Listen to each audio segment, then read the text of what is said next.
How are you doing today? It's another beautiful episode that we want to talk about the Kenyan politics. My name is Madini Classic and welcome once again. Now, ODM members are worried. Why are they worried? People think that Raila Amolo Odinga is being played. Why do they think Raila Amolo Odinga is being played? Now, let me take you back a little bit. Gachagua once said that when they were doing vetting for who is going to be William Ruto's running mate, it was him and Kindiki. Now they sat down and agreed, and he told Kindiki that, my brother, you need to give me this time, you need to give me this space, we need to help our brother William Ruto to secure the votes. Okay. Now, this means that politics is a game, all right? Politics is a mind game, be it which kind of game that is being played, but politics is a mind game. Now, let's think this way, because we had a TikTok forum last night and so many things were said, and I want you at the end of my statement, I want you to watch this video, the whole of it, right? But let's talk about this. What if, now that is the question that so many people are asking themselves, what if? Now, here's the thing. People are looking at Gachagua social media. You see how he runs his campaign, how he is criticizing this government, the things that he do. Ukiangalia Twitter yake, ukiangalia social media yake, the most tweets that are being done by big influencers, not just an influencer, but big influencers, all right? And these people who are doing his tweets every time and running his campaign ni watu wenye lazima walipwe. Now the question is, where does he gets the money? Right? Where does Gachagua get this money? Even if Gachagua is being said vile alikuwa accused when he was being impeached that ameiba funds, he has properties and stuff, but look at it this way. Watu wanaanza kufikiria that Gachagua is actually being sponsored by the government, and it's something that might be true. Now, Raila is played, Raila is being fooled. That is what people are thinking about. Now, look at it this way. Raila joined Ruto. Now, what if tomorrow Ruto says, Ruto wakes up and say like, oh, Kenyans, you see this guy aliwasaliti, you see the time of Gen Zs, he didn't say anything. You see, I supported him, akaenda AUC, he failed. Now he comes back, amewasaliti. Wale watu walikuwa wanamsupport na wanasema hafai kujoin Ruto, now amewasaliti and he is in government right now. So if that is where Ruto is going to get his points, to tell Kenyans how Raila has played Kenyans wenye wamekuwa kimsupport, the ODM members, wale wenye walitolewa kwa chama, wenye wako na hasira pia. Some people might agree with William Ruto because William Ruto is one of the politicians who has a very nice way of playing his cards when it comes to politics. His political ability is top notch. He's one person who knows how to play his cards so wise. Anaweza kuchezea mind game, akuzunguke, and at the end of the day, he comes back with something you don't expect. Now, people will think like the moment Raila left us, the moment Raila betrayed us, vile watu wanasema out there, Raila betrayed us and akajoin Ruto. But Raila said that yeye hakujoin Ruto. Ruto alikuwa na shida, Ruto alikuwa anaona nchi inachomeka, then Ruto akamtafuta, okay? But people don't care about that. People don't care about that. The moment you join hands with my enemy, you have already betrayed me. All right? The moment you've just joined hands with my enemy, you've already betrayed me. So think of it this way. If Ruto akigeuka Raila, at the end of it, atakuwa amebuy trust from a few people. I want us to look at it keenly. Atakuwa amebuy trust from a few people. But now, kama Gachagua's plan and Ruto's plan is to run this campaign 2027 together again.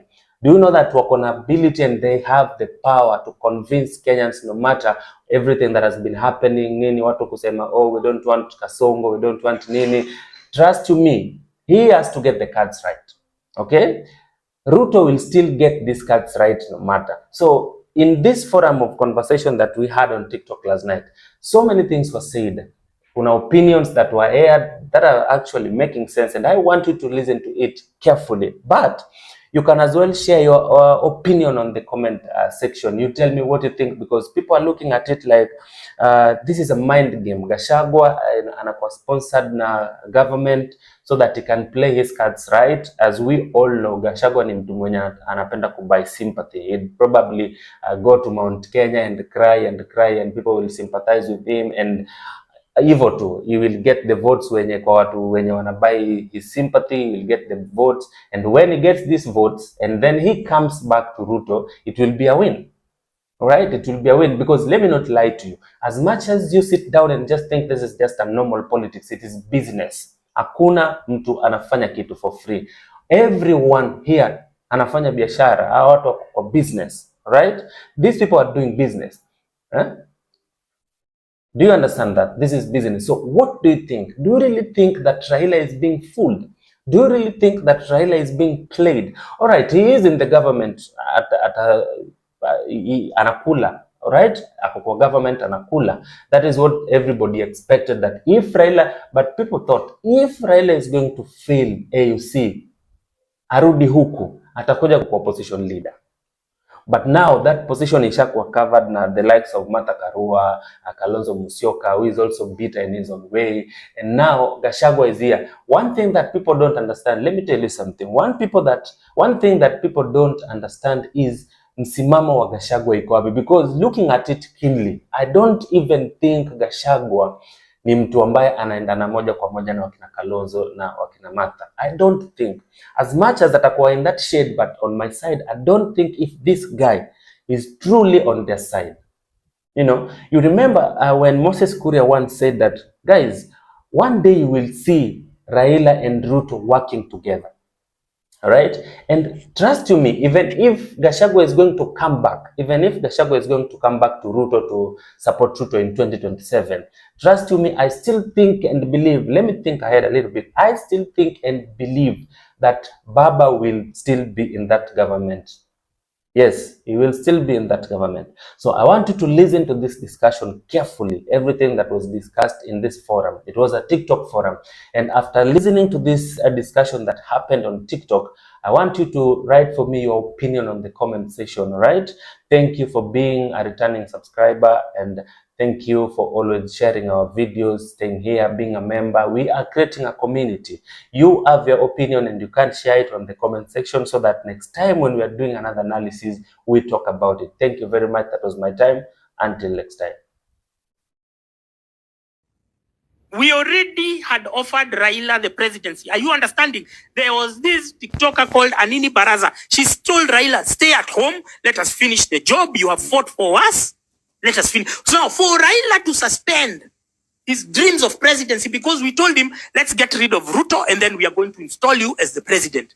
For Raila to suspend, there must be a very strong conviction.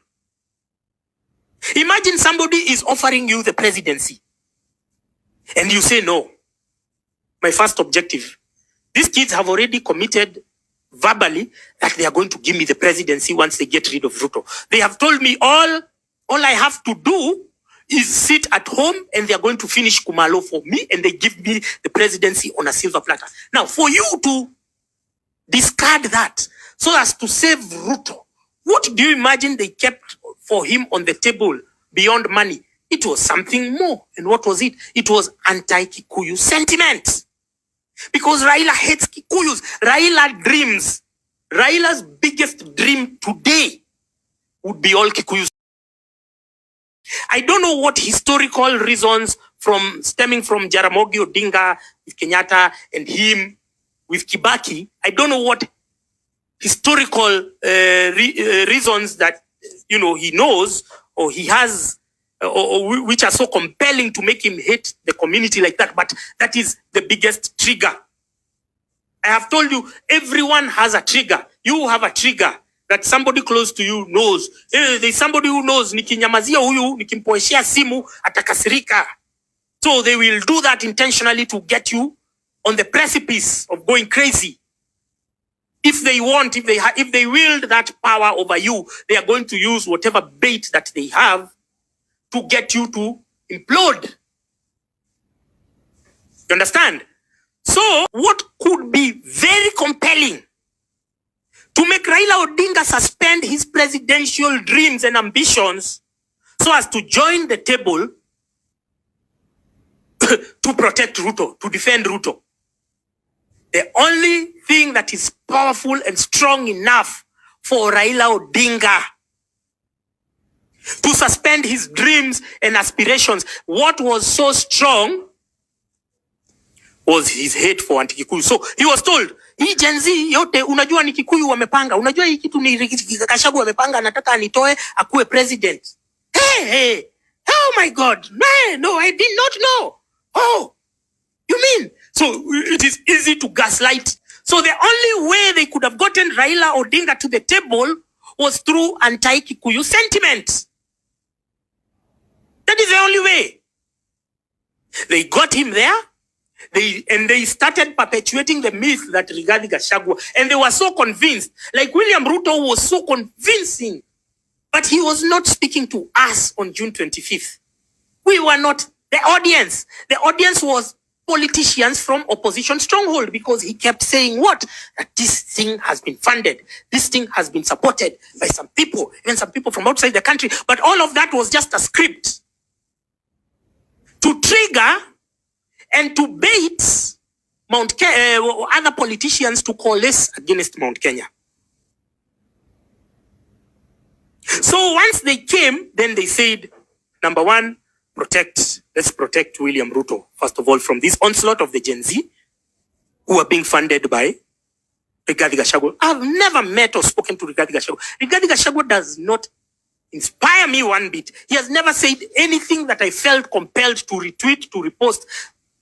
Nothing of substance.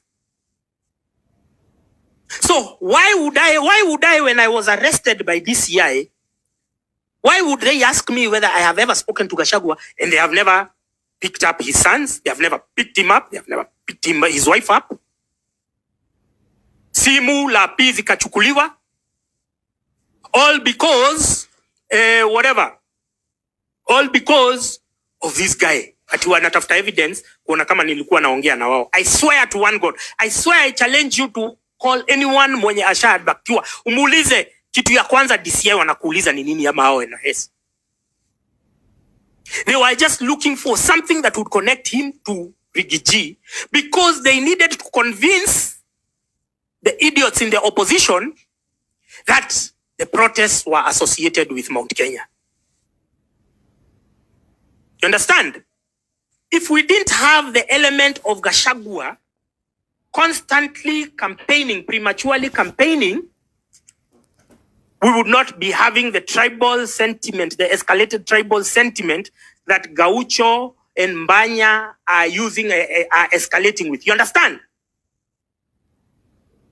So all of these things, the offshoots of Gachagua's verbal diarrhea, the offshoots and the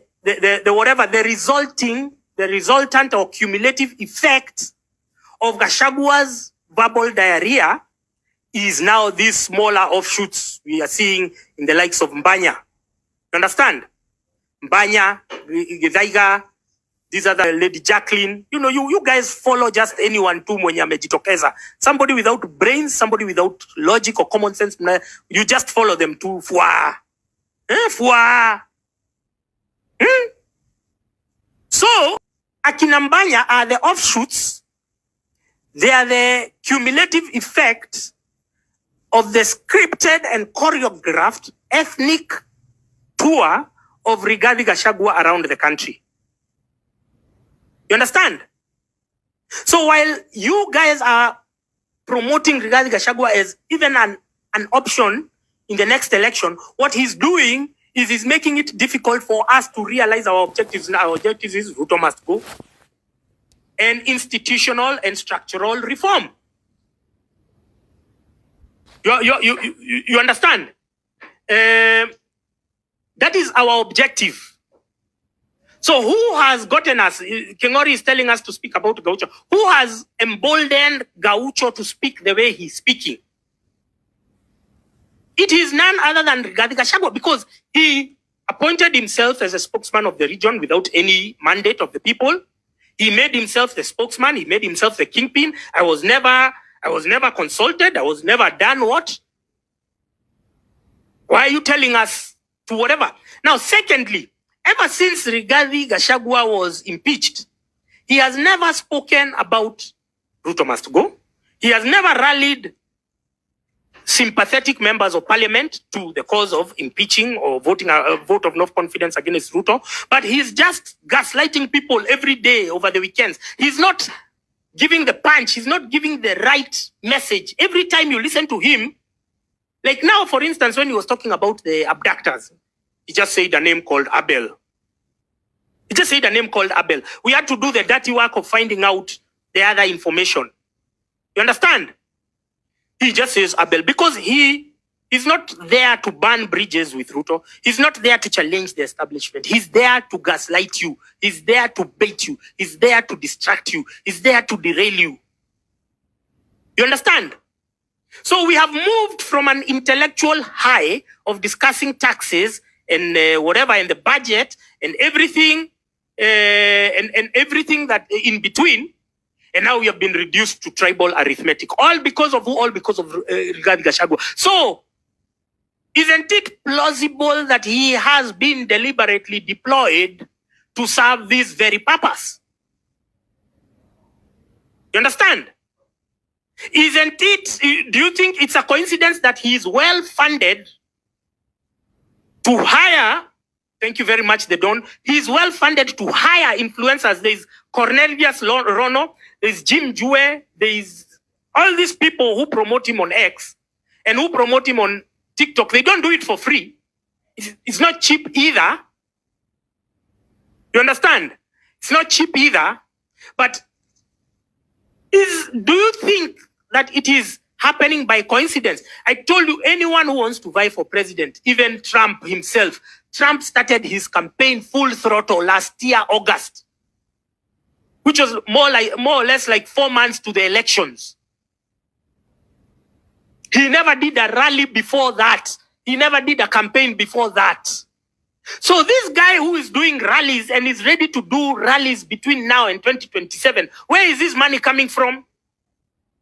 Have you asked yourself that question? This guy who has influencers and twips on his payroll to constantly regurgitate his stupidity and mental impotence, where is he getting the funding for that? How much did he steal?